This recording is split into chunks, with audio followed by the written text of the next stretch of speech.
All right, there are a few items that really make the difference between surviving on the road and thriving on the road. And we're going to go through our top 5 items that we just simply couldn't do bus life without. Hey everybody, welcome to another video. I'm Joe. And I'm Heather. And today we are breaking down the 5 items that we just can't live without on the road. Okay, so the first item on our list is our Casabrew espresso machine. Now, I know this is not a necessity to everybody, but Joe and I are avid coffee lovers. We need coffee. We are so helplessly addicted. It is an addiction. Having a coffee brew type system was an absolute no-brainer for us, and not even just coffee. We love espresso, so having the Casabrew espresso machine was a game changer for us. We talked in a previous video about routines being a big part of finding success on the road, and our morning routine every single morning for the past, I don't even know how long we've been on the road now, has been to wake up with a latte. Not only is the Casabrew a great espresso machine in general, it is also the Casabrew Mini, which means that it fits in our rig perfectly. It's not a huge espresso machine. Now, it is an appliance that probably draws some of the most power for us, but with the amount of solar that we have on top of the roof, it doesn't really make a dent on our reserves. Exactly. And then also just a bonus item that we have is the Bodum Burr grinder, which is a game changer when you make your espresso What at a home. world of difference the burr grinder makes for getting the proper espresso pull. Absolutely. You always want to get your beans from a local coffee shop. That's going to give you the freshest bean. That's going to give you the best quality, because what happens is when you go to the supermarkets, it actually expires over a period of time. So when you get really good beans, you have really good espresso. Alrighty, moving on to number 2, we have our Starlink. Yes, we use Starlink. That's how we get our internet. And man, is it an impressive piece of technology. I was a little nervous because I work a 9 to 5 remotely most of the time. So I have to be on the clock all day long, which means we need Wi-Fi around the clock. So Starlink has just been so great. Such a great piece of technology. Anytime that we are out parked, it takes 10 minutes to go set up the kickstand and go throw the Starlink up on the roof, and then we're connected. As long as you have a full view of the sky, you are connected to super fast internet. I mean, I'm on video calls all day on Zoom. I edit videos online with an online software. I even play D&D with friends back home, and we do a lot of gaming too. Another thing too is when Joe is using his laptop, I can also use a laptop and my phone, so you could have multiple devices hooked up to the Wi-Fi. That's and right. It works great. And we don't notice a difference, a drop off in performance. The only time you really start to have trouble with the Starlink is when you are in a heavily forested area. So we always look for a campsite that has a clearing, or at least, a clear view of the sky, so that we can get, because once you start to have obstructions in the way, then you start to notice a drop in performance. But otherwise, the Starlink's been great. So if you're thinking about getting on the road, and you're weighing out your different options for how you're going to connect to the internet, Starlink is a great option, and they come in multiple different tiers where you can get the mini, the kickstand, or the one that's fixed to your roof. We have the kickstand one, which honestly, the kickstand is great because it comes with, over 100-foot cable. So if we are in a forested area, I can run a line out somewhere where there is a more clear view of the sky. You could just move in any direction to face the satellite and you're good to go. So number 3 on our list is our air purifier. This has been a complete game changer. I've talked about this in multiple videos, but I have asthma, so breathing is difficult. We've gone through a few different air purifiers on this bus. We got a portable one that, you can take it anywhere, put it in your backpack. We got another slightly bigger one that's meant for a desk if you were like working at like an office cubicle or something. But we just actually upgraded to a Levoit air purifier. It's bigger, and it's better for the square footage that we have in the bus, and it works like a charm. 3-speed settings, and you really notice like how clear you can breathe. our air purifier is actually a plug into the wall, so it does draw power, but we do have it plugged in day and night. So there's really no noticeable huge power draw with it, and it works amazing. It's not too loud or anything either. Would highly recommend. We're also going to link some of these products right down in the description so that you can check them out as well. Yeah, I mean, we have it running around the clock in here. We are currently in the Southwest. It's very deserty. It's very dusty.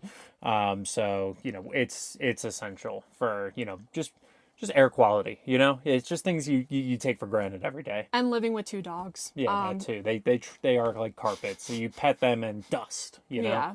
Moving on to number 4, we have our RecPro 3-burner stovetop and oven combo.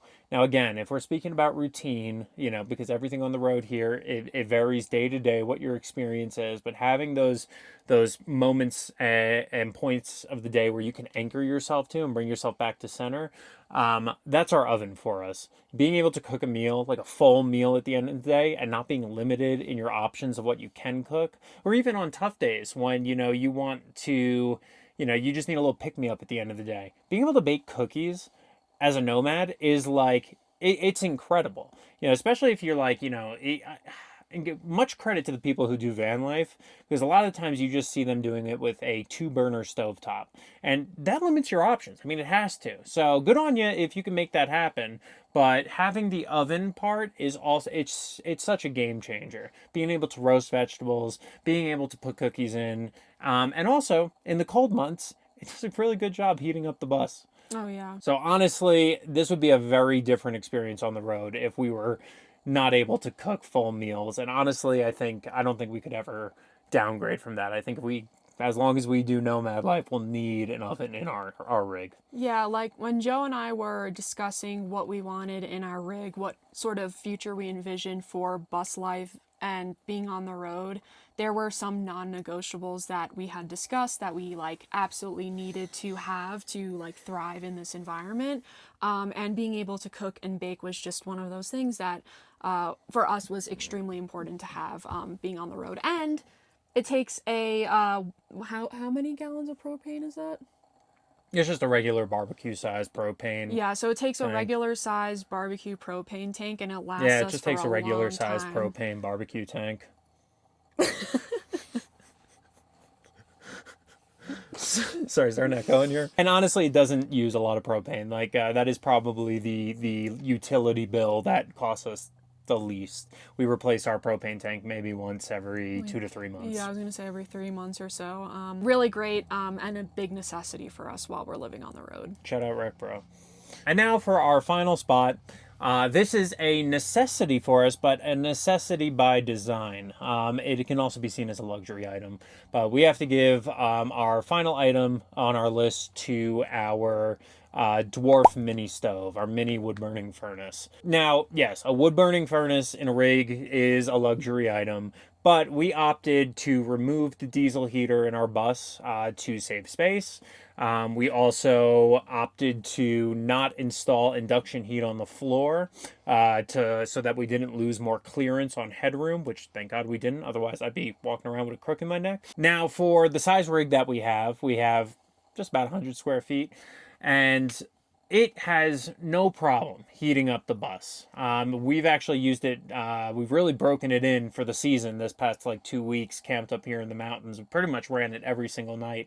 And it honestly gets to a point where it becomes almost too hot and we have to open some windows in the middle of winter, which is a good problem to have, I think. I think we were worried at first that it wasn't going to put out as much heat as we wanted, but actually it has quite the opposite effect. That's the thing about fire. Fire is very hot, in case you guys didn't know. What is also great about it is the ambiance, the mood setting. It gets so cozy in here, just having a fire, and that being your only light source. And then if we want hot chocolate too, I'll just sit the tea kettle right on top of the wood burning furnace. And that's another good point, is that we don't have to turn on the propane stove if we make tea or hot cocoa at the end of the day. So it is multifunctional if you really think about it. And another fun thing is that this is a little silly, but we do like to go and forage for kindling and sticks. It's just a fun activity, and then we can at the end of the day collect it and put it in our wood burning stove and just I don't know, it's the little things that are wood just processing is a meditative experience. It really is. And you know, if you want a little insight onto wood processing and tending a flame, we'll link another video at the end. And honestly, it turns this place, it transforms it into a cabin in the woods, you know? And that was exactly the aesthetic and vibe that we wanted with the whole bus build. Was cozy, cabin. We are from the Northeast, so it is like a little piece of home as well wherever we go. But yeah, it seems like a luxury item, but for us, this was a necessity to have in the schooling. Not gonna lie, 6 months out of the year, it does just take up space, but we're in the part of the year where it's getting some use now, so we'll take it. That was our list of 5 essential items that we have in our school bus. However, there are we do 2 have more items. 2 more bonus items that we absolutely could not I couldn't live do this without. journey without these. And that is our beloved moose and maple. I mean, truly. I mean, if you think you're having a hard day, it is hard to take anything seriously when the dogs are like just acting a fool, like going feral. Sometimes it's annoying, you know, and it's like, I like it, you know, it's already a hard day. But honestly, they like being able at the end of the day to just like curl up with the fire on, you know, some cookies from the RecPro oven, which we're not sharing with the dogs. They got their own biscuits. But having the dogs like sleep at your feet, and, you know, Maple this time of year is just like burrowing herself under the covers with us. It just makes everything feel a little bit more like a home. You know, they really fill that niche in the bus where wherever we go.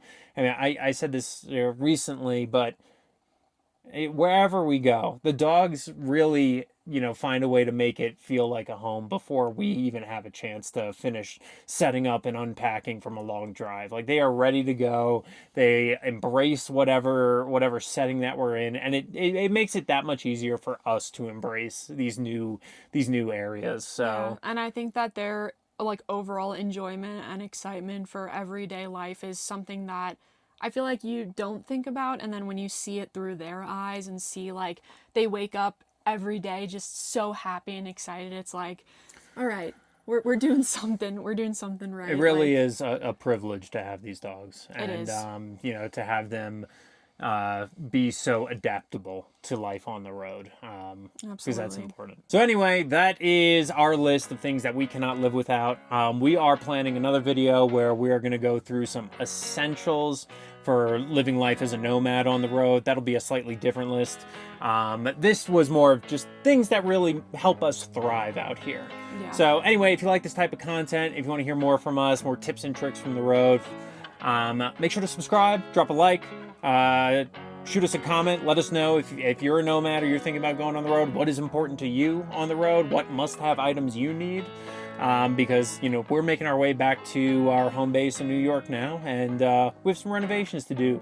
So we might be adding a few more essentials. One, honestly, a tow vehicle. I don't know how we're doing this without a tow vehicle. That is definitely going to be at the top of our list. Absolutely. An outdoor hose so we can hose off the dogs. I would love to get the dust off them before they come in.